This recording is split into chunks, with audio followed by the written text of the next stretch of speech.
So 3 steps to building a high-performing, profitable, and easy-to-manage PT practice. Build strength, stop doing low-money work, urgency to actually implement.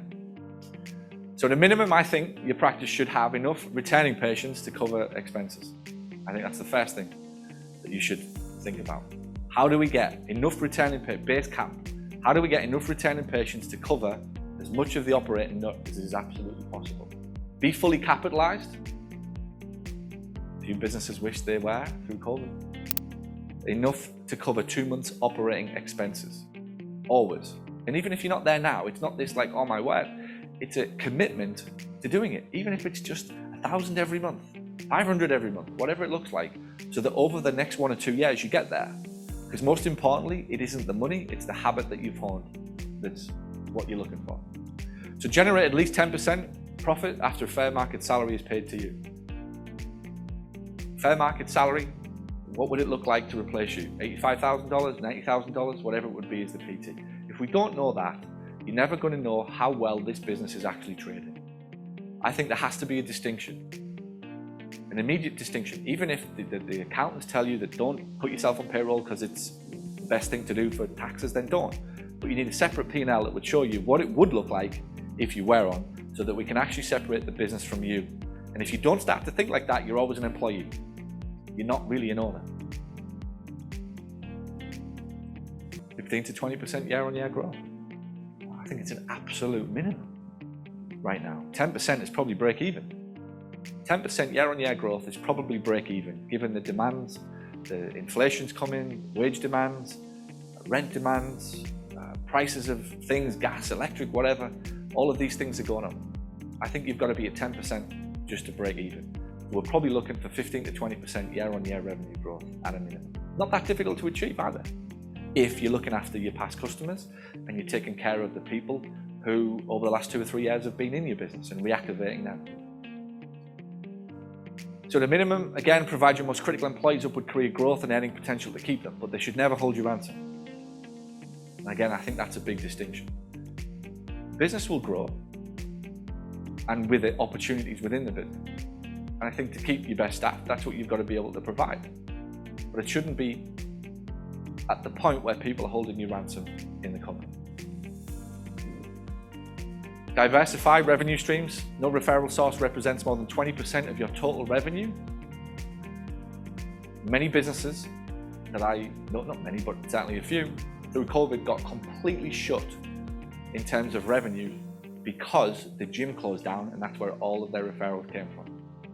90% of their referrals came from the gym that they were working in. Too many, single point of failure. So how can we limit the revenue stream? So can we get 20% from doctors, 20% from Google, 20% from newspapers, 20% from community events? The more that you can diversify that stream, I think the stronger your business will be. 50% of your sources you can control. I can give money to Google, I can control that. I can give money to Facebook, I can control that. I can give money to newspaper ads, I can control it. Doctors' referrals, I can't really control that because somebody tomorrow could come in and have a better relationship with that doctor than I, and therefore takes my referrals. I can't really control the gym. There's not much I can do there. If he kicks me out, lease ends, I don't want to pay the rent, it's too expensive, I can't control that. So how do you get 50% of the referrals that you can control? So 8 ways to do it. Build strength, not just grow sales. 3 to 5 predictable lead generators. Simon, I'm sure he talks to you about that every time you speak to him. 3 to 5 predictable lead generators in your company. Charge appropriately to actually make a profit so that you can provide a service that people want to pay for. That's a big distinction. Most people don't charge enough to provide the service that people actually want to come back to. The Ritz charges me a lot of money. They give me a service that I actually want to pay for. And there's a line somewhere between being too cheap and not actually being able to provide a service. That the reason they're coming or not going to come back is because you didn't provide the service. And actually charging enough money that it feels a little uncomfortable, but because the service was significantly better because of the prices, that I'm more likely to come back. If in doubt, you want to err on the side of being closer to being too expensive and providing a great service than too cheap. You can't do it, and none of you should kid yourself that you can. We live in a world where we think it's just pleases and thank yous and yeses, and they're all basics, great, you've got to have all of that. But you can't give them gifts, you can't do things, you can't put things on for clients, you can't give them the shock and awe packages. You can't have a second person at the front desk, and sometimes it's as simple as that. That the second person at the front desk who can actually talk to them for 20 minutes while somebody else is on the phone is the level of service that they're looking for, even if it's not gifts. Get rid of all the single points of failure. Where's all of the things that could go wrong? Usually staff, rent, location, one marketing channel, one person has all of the passwords, only one person knows how to understand the books. Like all of these things. How do we build strength into the company? Get rid of all the ones. Systems and processes for everything critical that reoccurs. Finance and hiring are two if you want to get out of the valley of death. To get out of the valley of death, you will have to have an understanding of finance and have a system for hiring. We'll talk about more of those two things in my sessions as the day goes on. Build your own money team. It's not just Floyd that needs a money team. I think you need a money team. But the kicker is, a money team is sales and marketing. All of the money is made in sales and marketing. It's just counted by finance. Again, a distinction to have. The money is made by sales and marketing. It is spent by operations. Physios don't make you money, they cost you money. Marketing and sales makes you money. Physios are where the money gets swallowed up. So the money team is the marketing and the sales, which we're all allowed to believe that those things are expenses. Your physio is an expense. Marketing and sales drives all of the revenue into the company. The minute that you employ a physio, you have to start paying out expenses. You get it? Build a relationship with the team. Be closer to some than others. Impossible as your team builds and expands and grows for you to be as close to everybody, and nor should you.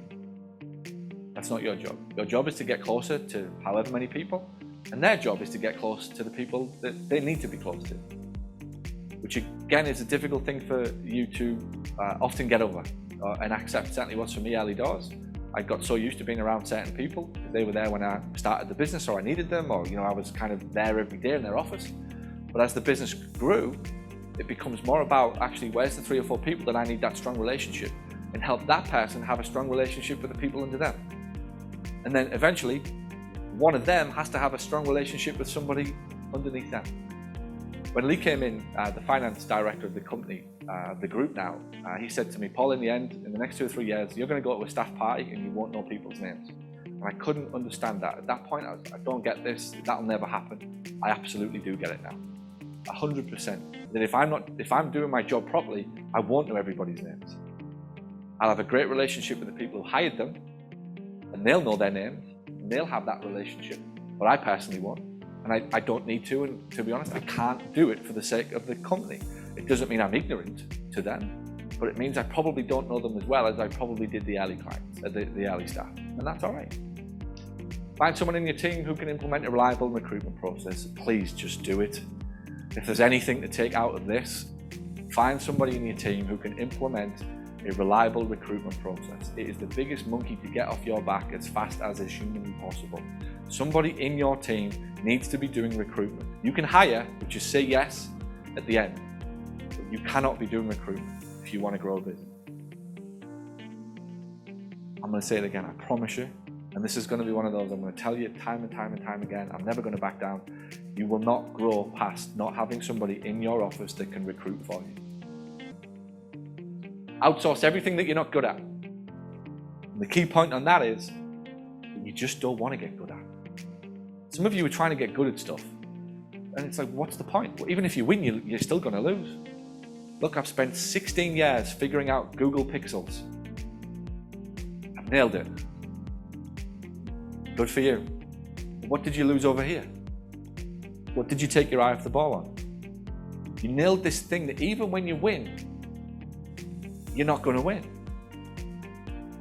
Figure out the things that, and don't get your ego involved. I'm the type, I love it when people say this. I'm the type of person who, I go, here we go. I'm the type of person who does stupid fucking things to get rewards and outcomes that mean absolutely nothing, except at the end I can say I did it. Congratulations. You wasted time, energy, and effort in your life, and it made absolutely no difference, except you went to bed and said you did it. With rewards like that, no wonder society is fucked. You're all laughing because we're doing it. There's stuff in your office that there's something in you says that you need to get good at this thing. For absolutely no reason whatsoever. Have a conversation with yourself and just put it to bed and just give it to somebody else. It's liberating. Bookkeeping, some of you are doing your own book, some of you are doing Infusionsoft on your own and not wanting to get training, and Google and Facebook and not wanting to get training and all these things. If that's what you want to do, good for you. But there's probably better things that you can do with your time right now than that. Step number 2, stop doing low money work. The primary reason for business failure and poverty.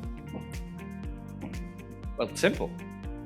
You want to make more money, do higher value money tasks. Simple, is it not? I said it in my CEO book, business is fair. It pays you at the level of the work that you do. You don't like it, you do $15 an hour work, $12 an hour work, $10, whatever. You'll get paid that much money, which is fine. But if, as the business owner, you could be earning $500 to $1,000 an hour with the type of work that you choose to do. You will always get paid at the level of the work that you do. And most of you are doing the work because of what I said earlier, the emotional home that you go to, that you're comfortable doing it. My emotional home is marketing. Give me emails, give me sales pages, give me webinars. It's so easy for me to do. But in the end, it'll come at the detriment of the team or the structure or the vision of the planning of whatever it is that we want to do that I'm uniquely qualified to do. Examples of low money work. Working for free. All these friends and family who keep sneaking into your calendar. Can I just have you for a minute? Can I just get a session with you? Or don't charge that person. Let's keep them at the rate that I charged them in 1989.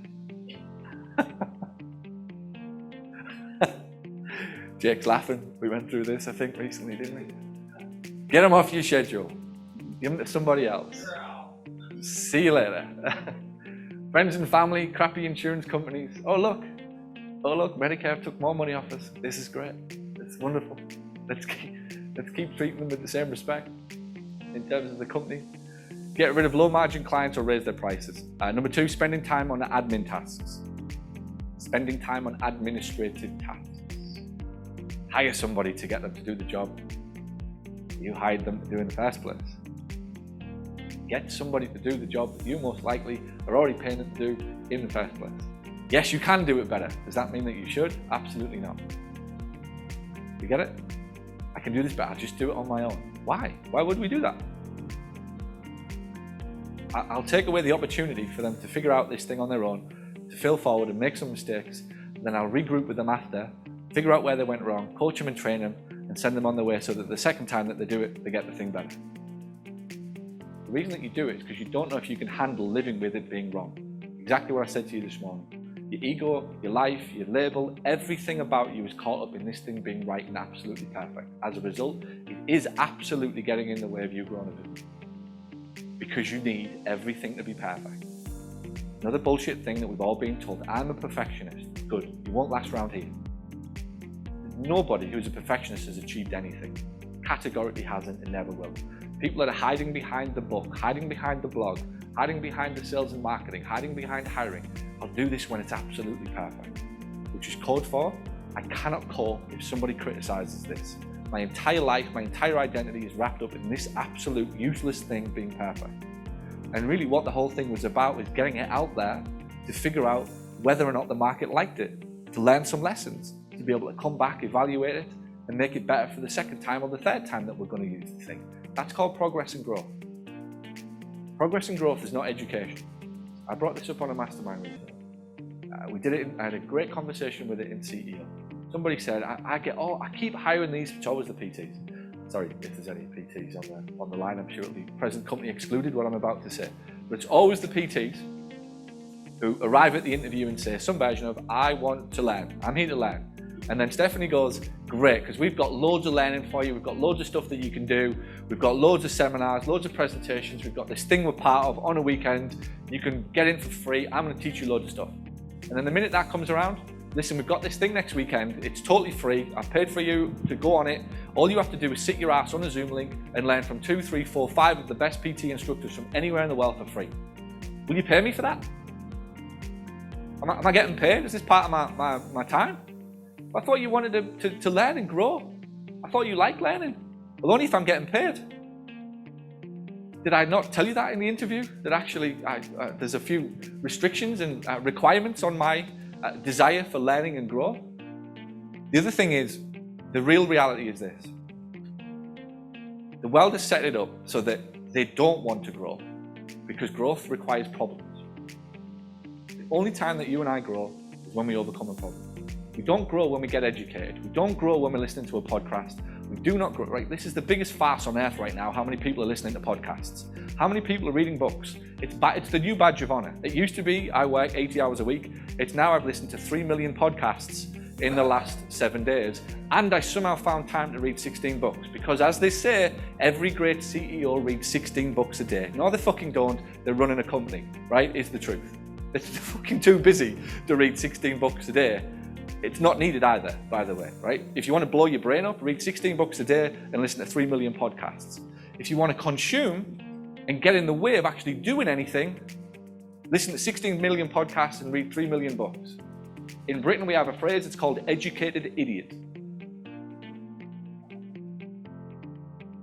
This is what's happening in life right now. There's a point where you've got to get in the game and make some fucking mistakes and grow from that. I'm not saying don't read the books, and I'm not saying don't listen to the podcasts. I'm saying be selective of the books. I'm saying be selective of the podcasts. I'm saying being selective of the things that you consume. But what you're going to find with people, and this is where it'll frustrate you, the world has conspired that they and I and you have all been told that if we get problems, it's wrong. Yes or no? Nobody should have a problem. The government's doing their damnedest to make sure that nobody has problems, even though all of our problems are them. Somehow they're trying to convince us that we shouldn't have problems. It's our right, it's the right of any individual on earth that we should never have a problem, is the mantra really that's coming out. And the government are going to try and fix it. So I can categorically tell you, you will not get people in your office that want to grow. They want to be educated. You don't grow at university. In fact, where do you grow at university? When you get your heart broke a few times, missing your parents, making some stupid mistakes, getting into debt. Figuring out those problems is how you grow at university. Figuring out how to sort your finances out. Tell your parents that you've spent the loan already. Figuring out how to exit the relationship with the person that you love. Moving away from home for the first time. Being lonely and isolated. They're problems that you have to figure out. That's where growth comes from university, not sitting in a lecture hall for however many hours a day. Because we're all getting the same information, so we can't grow by definition. You get it? If you and I listen to the same podcast, we're not growing. Nobody's growing because we're at the same point. Growth happens when I have a problem and I tackle it and I overcome it. And that takes me to a next problem and I hit that one and I grow that problem and I overcome it. And I get hit with a new problem because I tackled the last problem.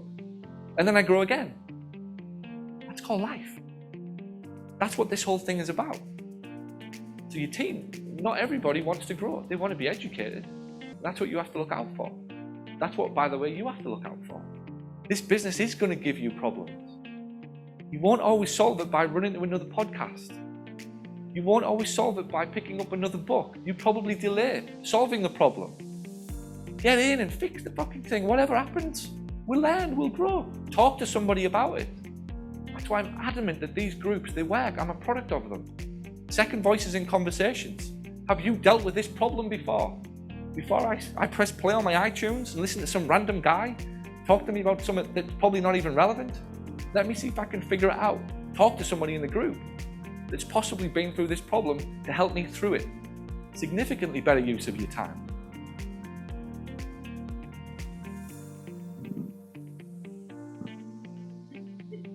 Wasting time on distractions, social media, living in email, open door policy. Who has an open door policy?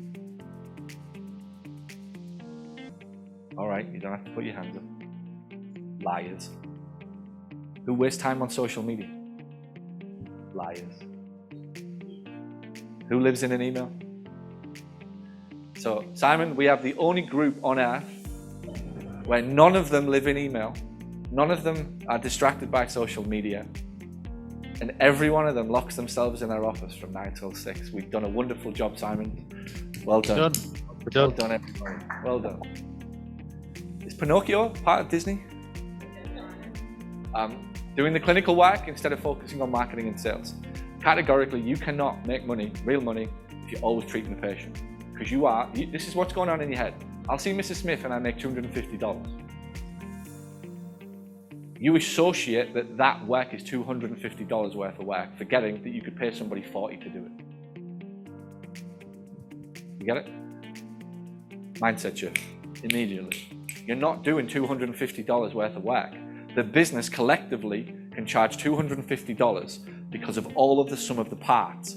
That little component was worth 40. There was 40 in it for Google and Facebook to find that person.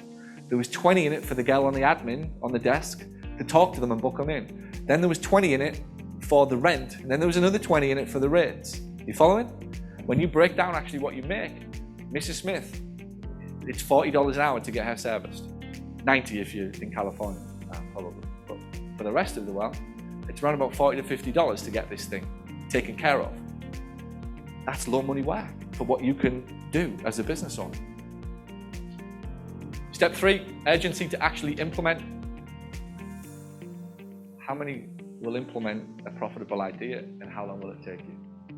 I'm going to go through these things. Urgency to actually implement. Jack Welch's 4 E's of Leadership. Anybody read the book? Anybody listen to the podcast? There's no need to read the book because I'm about to summarize it for you. Energy, energize, edge, execute. Energy, the ability to go, to thrive or action and relish change. People with positive energy are generally optimistic about life and opportunity. They're people who don't complain about working hard, they absolutely love it. They love the challenge. They love the nuts and bolts of the business, the nitty-gritty. They love getting in, they love getting their fingers dirty, if you like, inside of the business. Number 2, energize. The ability to get others fired up. I think this is a huge one for a leader. If you haven't got this, I think you're in trouble. And if you haven't got it, you've got to figure out why you haven't got it and why you're not bringing it. It's nearly always, or certainly a number of factors, things that are happening around you, the way you see the world, things you're listening to, things you're seeing, people you're talking to, sleep, habits, diet, fitness, friends that you talk to, some of the 5 people that you surround yourself with, outlook on life, outlook on people. One of my criticisms of going to some masterminds in certain companies that I won't mention is that when I get there, it's nothing but a shark fest for who's got the worst staff and how bad people are. I've said this numerous times. It really pisses me off when I go to masterminds and business owners do nothing but slag their staff on. Even if they've got bad staff. Maybe, maybe not. This is not going to happen if I have a negative view of everybody in the building. And it's a fundamental component of leadership, to energize. That when you arrive back in your office, that place doesn't lift 20 to 30%, something is seriously wrong. And more than anything, you've got to know it. I had to go back to England for this exact point. With 25 staff back there, I had to go back to this point to energize the building. So that the minute I walk through that door, it lifts, and it does. People will tell you that it does. The minute I come back, it lifts. You have to have that same presence when you walk through the door. And to get to that point, you've got to figure out if it isn't there, why isn't it there? Where's the love of life? Where's the love of the thing that you're doing? Where's the love of people? Where's the gratitude? Where's the energy that you get from your exercise, from your conditions, from your environment, from the news that you shouldn't be probably reading the night before or watching at the minute that you wake up?